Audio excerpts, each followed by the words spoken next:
The Vedas teach us, Isha Vasamidam Sarvam Yat Kincha Jagatyan Jagat. The whole world has emanated from the Supreme.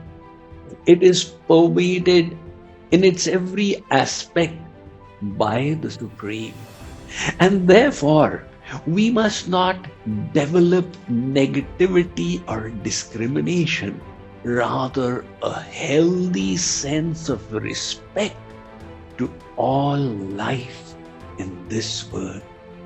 That is why the Upanishads presented us with such a wonderful concept. If the peoples of the world could understand this and accept it, there would be no scope for any further kind of discrimination. We would then be living in a world that would be perfectly inclusive of all races, creeds, sects, religions, skin colors, and the like. And what is this concept the Vedas talk about? The Maha Upanishad states, Ayam nija paro veti ganana laghu chetasam udara charitanam tu Vasudhaiva Kutumbakam. Those who are of small mind discriminate on the basis of the self. I am like this, you are like that. This is mine, that is yours. However, the sign of a heroic and large heart and illumined intellect is what? Vasudha Eva Kutumbakam. The whole earth is my family. What to talk of other genders? In this family of ours, as the inhabitants of the planet Earth, are included all living beings. And why is that so? Because the spirit in every life form is sacred. And that spirit is a part of the Supreme Spirit. Mamaivansho jivaloke jivabhuta sanatana. This eternal spiritual principle is stated in the Bhagavad Gita, where Sri Krishna says, Arjun, all living beings in this world are my eternal fragmental parts. So if we respect the source of creation as being divine, we will then respect all fragments of that creator as also divine. That is why, again, the Bhagavad Gita tells us, Vidya Vidaya Sampanne Brahmane Gavihastini Tuni Chaiva Swapake Cha Pandita Samadarshinaha. A person of knowledge is that person who sees with equal vision a Brahman, cow, an elephant, a dog, and a dog eater. So discrimination is not the sign of enlightenment, rather a symptom of ignorance. And the reverse of that is the spirit of inclusion, which comes by a deep understanding of the interrelatedness of life and its connection to the one source. Another aspect of creation is that in every part of it, some glory of the Creator is manifested to a very enhanced extent. From the Vedic perspective, that Creator has two aspects to his personality, the masculine and the feminine, Krishna and Radha, Ram and Sita, Shiv and Parvati, Narayan and Lakshmi. While Krishna is the father of the universe, Radha is the mother. And those motherly qualities are so evident in her. Hence the saying, Sri Krishno Jagatan Tato Jagan Mata Tu Radhika Pitu Satuguna Mata Vandya Pujyam Gariyasi. Sri Krishna is the father of the universe and Radha Rani is the mother. The position of the mother is 100 times more important than the position of the father. So, those motherly qualities that manifest in the mother of the universe, Radha, Durga, Sita, Kali, Lakshmi, they are also reflected in the feminine gender amongst the human species and in all species. God has bestowed upon women the role of being the mother of man. And to help women fulfill that role, He has particularly endowed them with kindness, compassion, empathy, sacrifice, caring, and an attitude of service. And at the same time, physically, women are weaker than men. So in a brute society, where the currency of power is brute force, women become subjugated, oppressed, and victimized. But the sign of a civilized society is that even the weaker sections are respected, are protected, and provided the facility and support they need to live their best lives. That is why the ancient lawgiver Manuji Maharaj, he put it in his Manu's Smriti, Yatra nari yastu pujyante ramante tatra devata. In that civilization where women are venerated, the celestial gods rejoice and bestow their blessings. Yatraitastu na pujyante tatra sarva phala kriya. And where women are not accorded that respect that they deserve and they are not revered, then all Vedic rituals, practices, ceremonies are fruitless and futile. The ancient Vedic civilization was a very inclusive one. Women and men both played an equally important role in society, and both had access to knowledge and spiritual opportunities. That is why the king of the celestials, Indra, was initiated into knowledge of the universal spirit by his mother Aditi.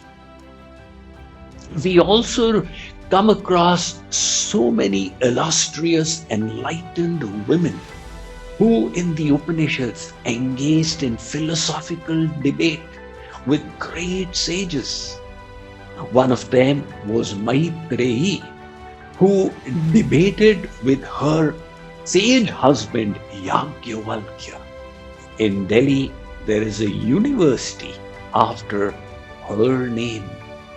There is also mention of Gargi, who was one of the Navaratnas in the court of the enlightened king Janak.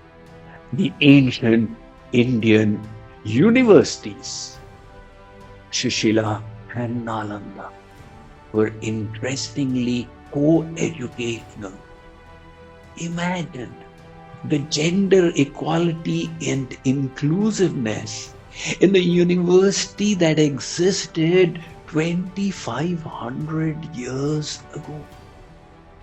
However, with the passage of time, this spirit of inclusivity started getting lost. And yet, in pre-modern times, we hear of the golden period, the rule of Rani Ahilyabai Holkar of Malwa, when her husband was killed in battle, and subsequently 10 years later her son as well. He said, I will not forfeit my kingdom to these invaders.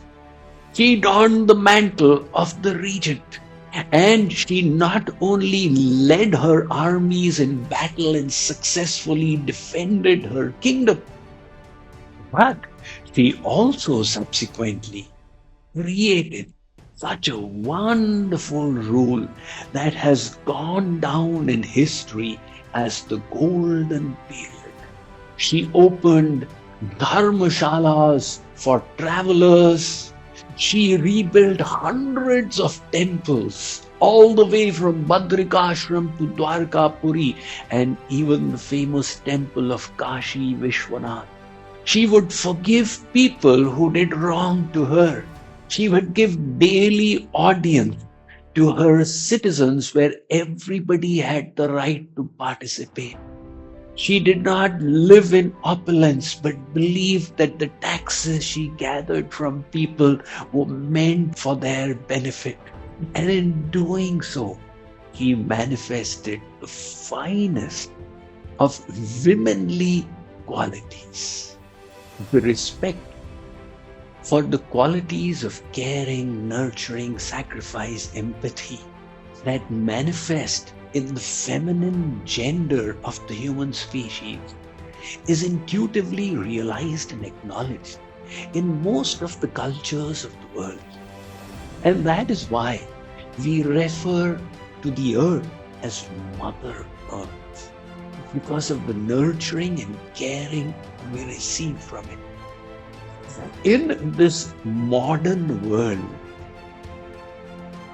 to a large extent, gender equality has been institutionalized in the democracies of the world. And gender inclusiveness is now the legal right of women. What is needed is for them to develop faith in their potential and claim that right. As somebody said, the most common way we give away our power is by not realizing that we have it. I remember with great satisfaction that in the year 2021, we had the opportunity to felicitate a very exceptional woman who came from the most humble beginnings. And this was Sindhutai Sapkal. Sindhutai was born in the rural region of Wardha, a poor and backward district in eastern Maharashtra. Her daily routine included taking buffaloes to the field to graze as a 6-year-old. And when the buffaloes immersed themselves in the lake, she would then go to school, where the teacher would beat her because she had arrived late. And when she returned from school to the fields, the neighboring farmers would beat her because her buffaloes had entered their fields. Such was her life. And at the young age of 12, she was married away to a woman who was twice her age.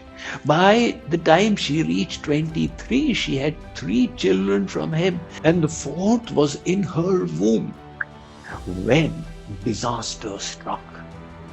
She had been active fighting against the cow dung mafia that was exploiting the poor women of that region. And she went and reported about them to the district magistrate.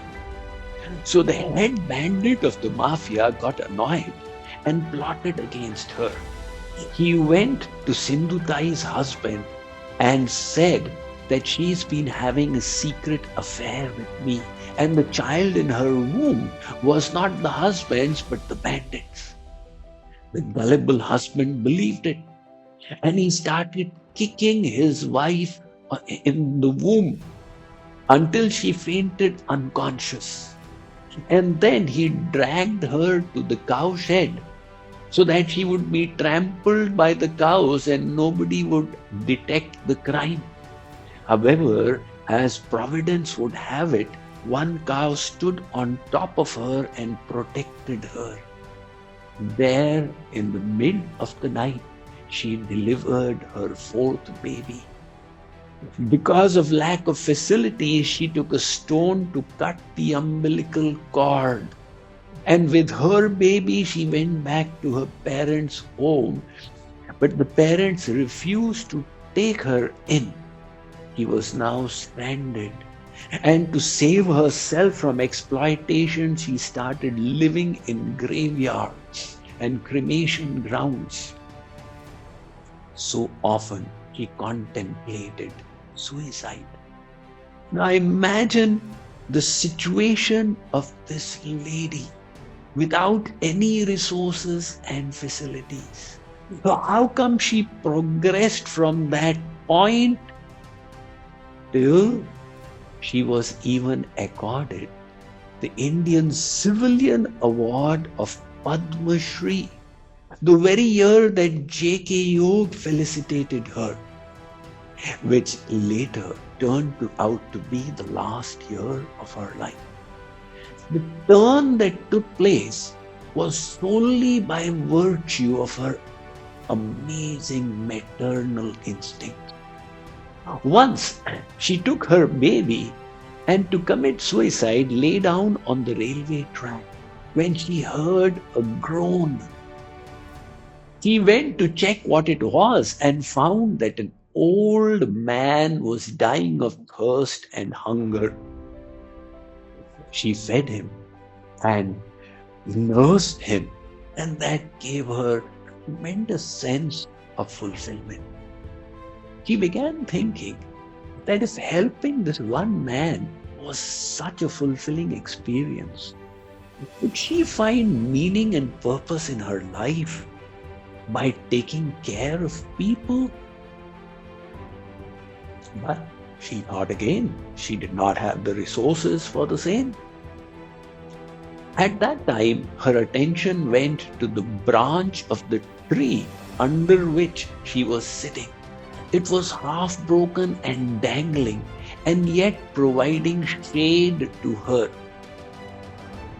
She thought again, if this half-broken branch can serve me, I am sure I can find some opportunity for service. So, he was aware that homeless children used to live in the railway station.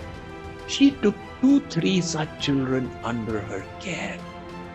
And slowly the number of children she was taking care of increased to 15. And that caught the attention of well-minded people who helped by creating a shelter for them and started also contributing rations. Sindhutai slowly became known as the mother of the orphans. She started educating those children. Many of them became doctors, engineers, PhDs. The number of children increased to 1,000 and then even 3,000. And she started receiving accolades from all over the world. She says the crowning moment of her life was when a wretched man came to her in a very derelict condition, begging for shelter. When she looked carefully, she realized it was her husband from her Purvashram. She took him in not as a spouse, but as her child, and used to say, "He is the naughtiest of my children." And now imagine the tremendous divine virtues that manifested in Sindhutai. In today's world, these qualities are the currency for success. As brute force becomes less important, the quality of service, of empathy, of giving, of sacrifice is getting recognized more and more. And this provides women with an edge for greater success than is the potential in the male gender of the species. That is why what is needed is for women to develop faith in their potential and instill in themselves the belief that they are no less than the male gender, and they can then hope to live the best life they dream of. So, on this occasion of International Women's Day, looking forward to a world that is not only gender inclusive, but inclusive in every way, of all castes, creeds, races, sects, religion, skin colors, and the like. Let us continue to hold that noble ideal of Vasudhaiva Kutumbakam close to our hearts. The whole earth is my family. And with that noble thought, let's look on International Women's Day as a big step in that direction towards the light of knowledge and wisdom. Namaste and Radhe Radhe.